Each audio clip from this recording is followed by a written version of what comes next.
देखिए धारावाही चालक के कारण उत्पन्न चुंबकीय क्षेत्र का सूत्र बायो-सेवर्ट सूत्र है μ0/4πi delta L sin theta बटे r स्क्वायर। इसमें μ0/4π का मान होता है 10⁻⁻7।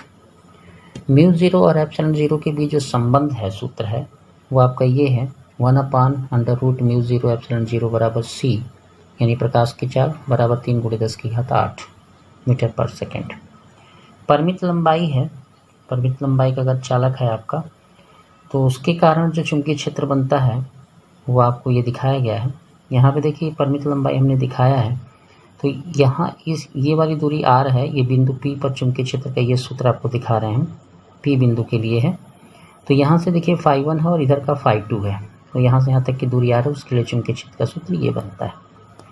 वृत्ताकार धारावाही कुंडली है, उसके केंद्र पर चुंबकीय क्षेत्र, जैसे ये कुंडली है आपकी, इसमें I धारा प्रवाहित हो रही है, ये इसका केंद्र है, इस केंद्र पर चुंबकीय क्षेत्र की तीव्रता का सूत्र ये होता है। सॉरी, ये धारावाही चालक का है, यहाँ के कारण है, ठीक है। ये आपका सेंटर है, ये आपकी r दूरी त्रिज्या है, इसके कारण यहाँ पे चुंबकीय क्षेत्र का सूत्र ये बनेगा, ठीक है। दूसरी चीज, अगर n फेरों की संख्या होगी तो फिर ये लिखा जाएगा। अगर अनंत लंबाई की धारावाही चालक के कारण जो चुंबकीय क्षेत्र है, जैसे लंबाई अनंत की है, यहाँ से इसमें धारा I बह रही है, ये बिंदु P है, r दूरी पर चुंबकीय क्षेत्र की तीव्रता का सूत्र लेना है तो ये लेंगे। वृत्ताकार धारावाही कुंडली के अक्ष पर चुंबकीय क्षेत्र कैसे बनता है, जैसे ये कुंडली है, इसका ये अक्ष है x दूरी पर, एक बिंदु P है, इसकी त्रिज्या r है, इस कुंडली की सेंटर O है, तो इसके कारण जो P पर चुंबकीय क्षेत्र बनेगा वो ये बनेगा। n इसमें कुंडली में फेरों की संख्या है।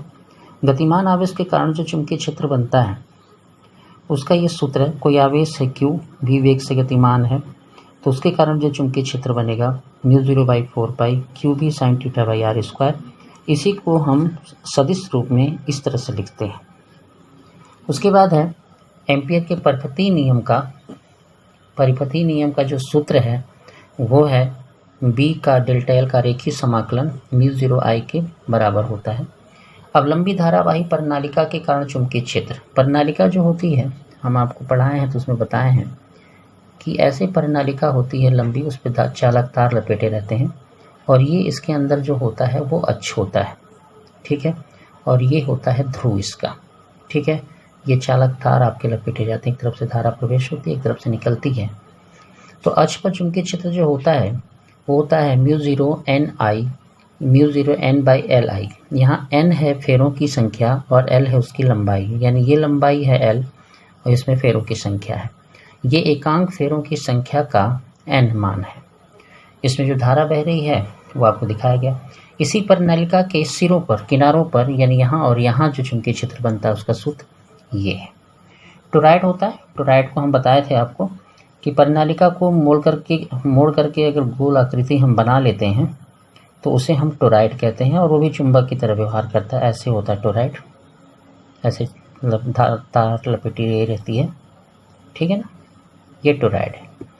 टोरॉइड का अक्ष होता है, जैसे ये जो अंदर है इसको टोरॉइड अक्ष बोलते हैं या टोरॉइड के अंदर बोलते हैं। तो टोरॉइड के अंदर जो चुंबकीय क्षेत्र होता है μ0 Ni/L या μ0 Ni 2πr। L का मतलब होता है ये पूरी इतनी लंबाई, या इसको हम परिधि भी कह सकते हैं, यानी L = 2πr होता है। टोरॉइड के कारण जो रिक्त स्थान है यहाँ पे, ये घेरा हुआ रिक्त स्थान है, यहाँ पे चुंबकीय क्षेत्र 0 होता है, इसके बाहर भी चुंबकीय क्षेत्र का मान 0 ही होता है। दो समांतर धारावाही चालक हैं, इनके कारण जो चुंबकीय क्षेत्र बनता है वो देख लीजिए।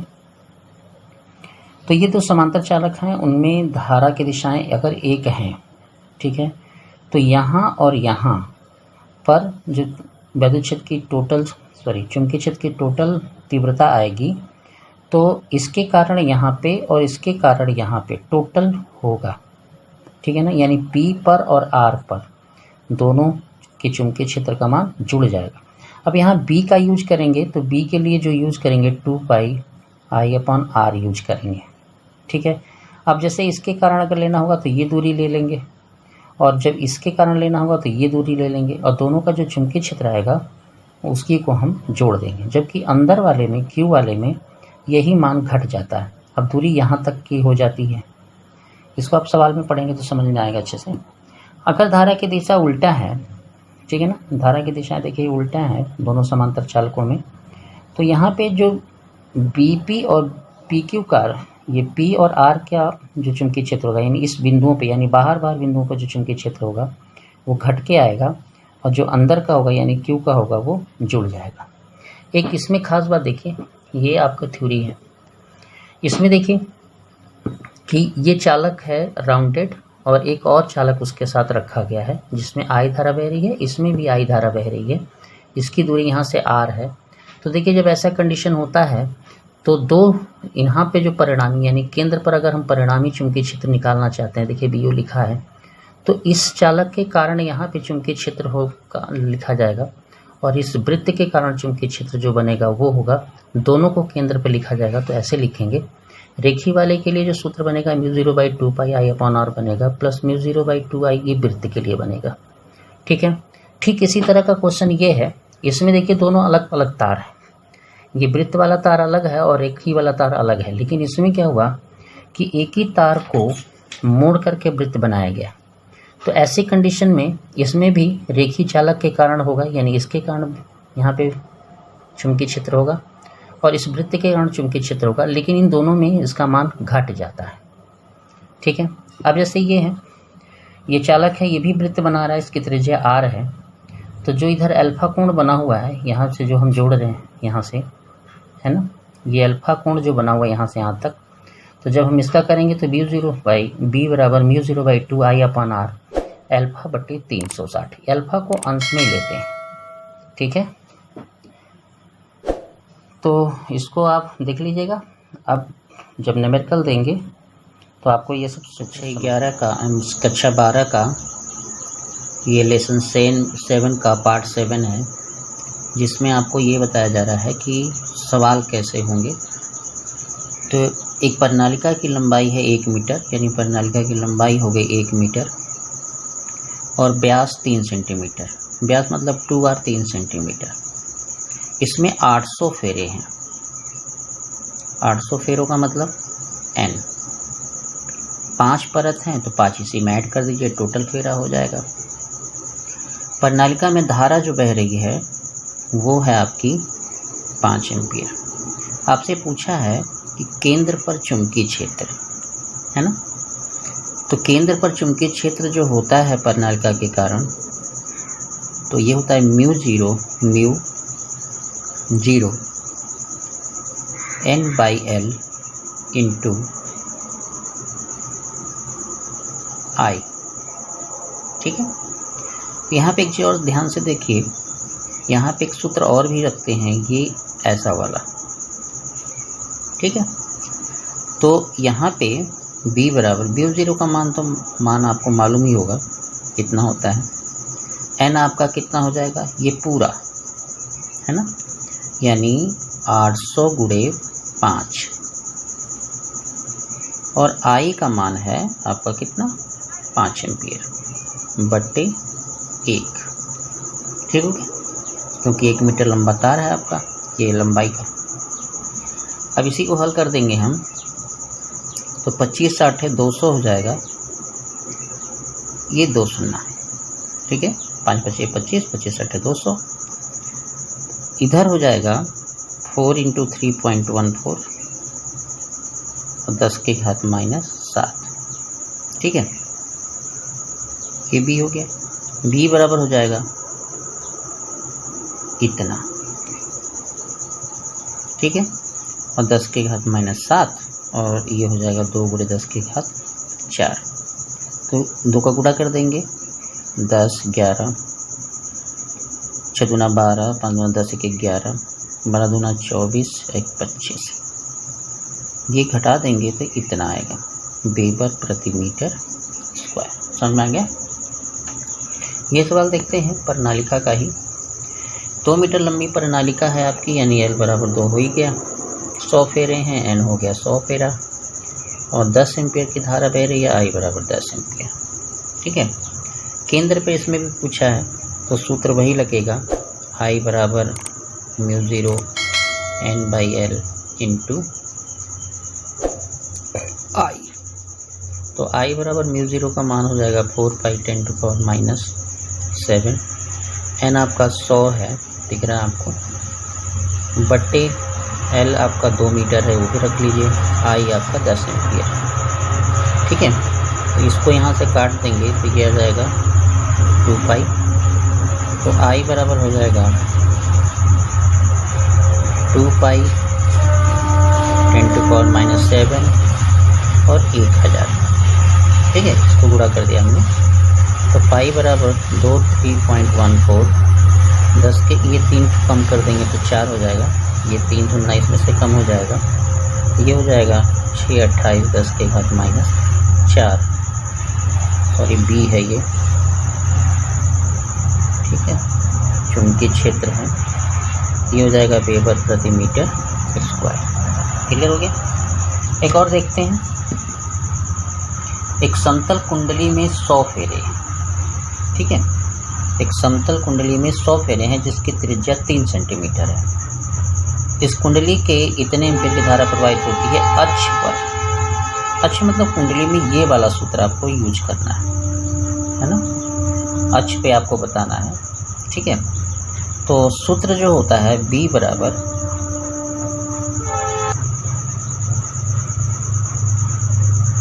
Mu zero two NIR square बटे R square plus X square का 3/2, ये आपका सूत्र है। अब आपको थोड़ा कंपेयर करा देते हैं कहाँ क्या है। तो कैपिटल R है आपका 3, N है 100 फेरे। ठीक है, और 2 एम्पीयर की धारा I हो गई 2 एम्पीयर। ठीक है, और अक्ष से 4 सेंटीमीटर यानी X का मान है यहाँ पे 4। इतनी बात क्लियर हो गई आप लोग को। चलिए तो हम नया सवाल देखते हैं। और कितने एम्पीयर की धारा बह रही है? 2 एम्पीयर। क्लियर हो गया सब, 100 फेरे वगैरह। तो B बराबर हो जाएगा, इसका मान रख लीजिए 4 पाई 10 टू पावर माइनस 7।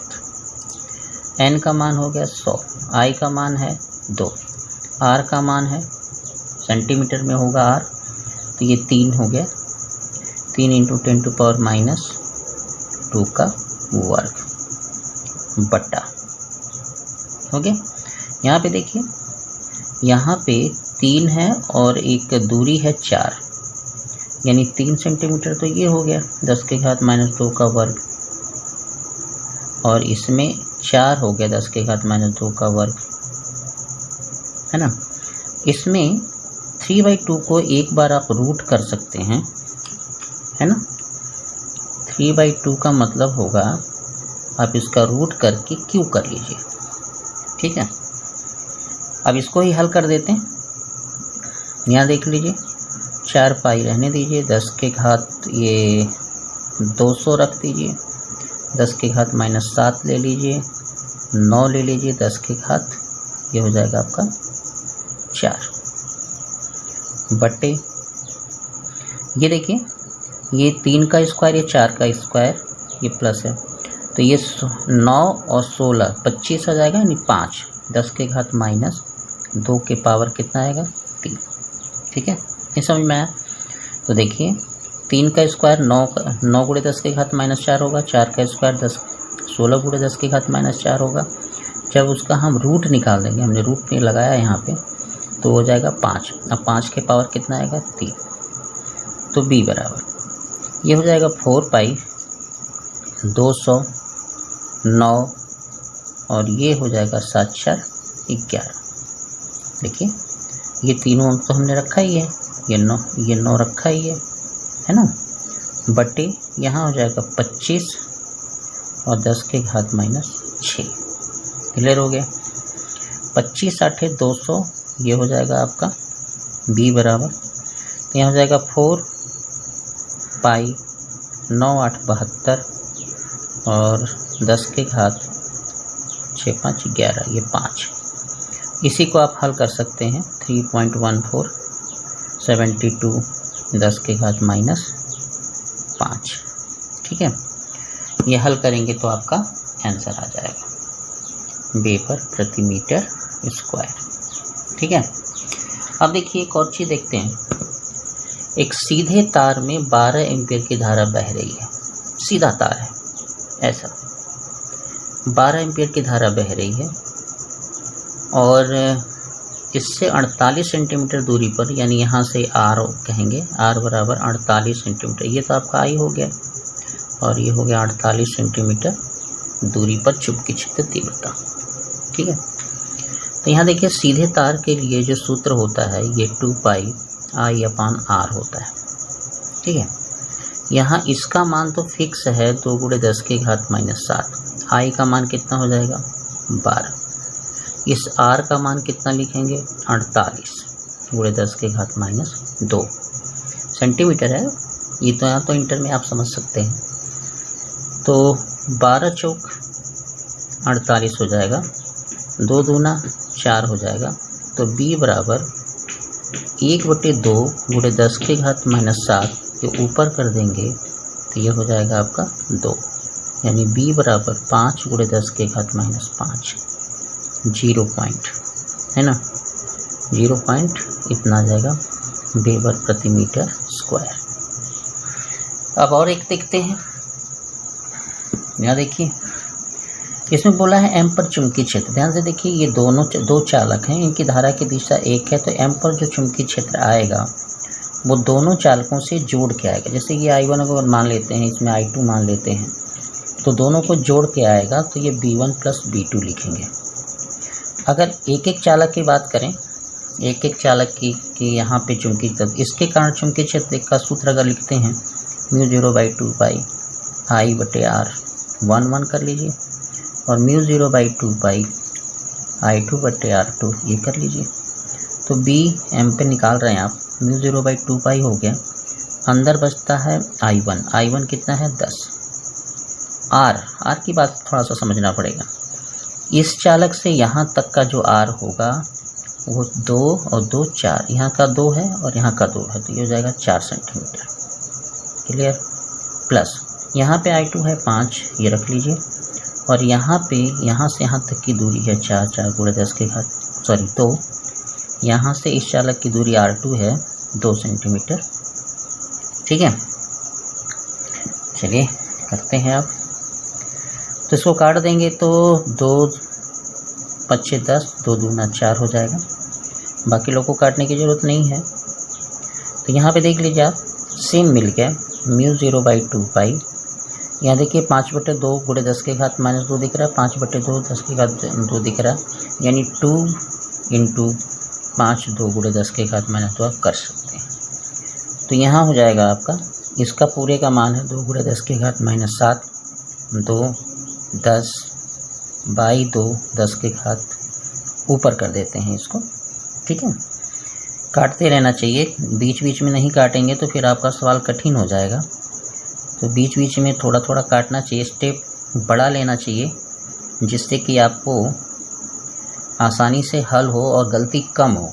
देखिए ये हमने कर दिया है, 2 × 10 की घात -7 इसको ऊपर कर दिया हमने, और ये 2 वहीं पे है, 5 कहाँ गया भाई, 5 अच्छा 5 दूना 10 कर दिया था हमने। ठीक है, 5 दूना 10 कर दिया, फिर 2 लिखने की क्या जरूरत थी। ठीक है, देख लें, जल्दीबाजी में दिक्कत हुई है तो थोड़ा देख लेते हैं। 5 दूना 10, ये आपका 10 हमने कर दिया यहाँ पे। ठीक है, तो ये आएगा आपका 1, तो BM बराबर हो जाएगा, यहाँ 3 होगा आपका, 3 है ना, तो 1 × 10 की घात -4 वेबर प्रति मीटर स्क्वायर। ठीक है ना। एक लास्ट क्वेश्चन आपको हम दे रहे हैं, तो यहाँ पे देखिए क्या है कि ये अर्धवृत्ताकार है, देखिए सेंटर लेकर के अर्धवृत्ताकार बनाया इसने, तो ये यहाँ से ये धारा बह रही है और यही रिटर्न हो रही है, यानी धारा की दिशाएं अलग अलग हैं। तो एक चीज़ जान लीजिए कि वृत्त के केंद्र पर जो चुंबकीय क्षेत्र है अर्धवृत्त के कारण, तो μ0/2 I/R करते हैं हम। ठीक है, और चूँकि इसमें R1 त्रिज्या है, ठीक है, और ये 180 डिग्री पे है, तो पूरे वृत्त का आधा ले लेंगे, क्योंकि आधा ही तो है। पूरे वृत्त के लिए तो ये होता है, अब आधे वृत्त के लिए तो आधा ही होगा। दूसरी बात, इसकी धारा की दिशा उल्टा है, तो जब धारा की दिशा उल्टा होगी तो ये घट जाएगा, तो ये कंडीशन ऐसे बन जाएगा दोनों के लिए। अब थोड़ा सा दिमाग लगाइए। दिमाग क्या लगाना है आपको, मान रखना है, ये तो आपको समझ में आ गया होगा। अब देखिए, पहले वृत्त के लिए हम R1 लिखना है तो ये R1 कर लें, दूसरे वृत्त के लिए लिखना है तो R2 कर लेते हैं, इसी को हल कर देते हैं, आपका सोल्यूशन बन जाएगा। तो यहाँ देखिए μ0/2 I/2, ये आपको हो गया ना, ये कॉमन ले लिए हमने, I/2 μ0/2 कॉमन, यहाँ हो जाएगा R1 माइनस R2। ठीक है, तो B बराबर हम लिख सकते हैं 4 पाई 10 के घात -7/4, और ये R2 माइनस R1 बट्टे R1 R2, ये तो लिख ही सकते हैं, 4 से कैंसिल हो जाएगा। तो B बराबर हमें मिलेगा, देख लीजिए, तो B बराबर मिलेगा पाई 10 के घात -7, और ये हो जाएगा R2 माइनस R1 बट्टे R1 R2। क्लियर, ये आंसर होगा। धन्यवाद।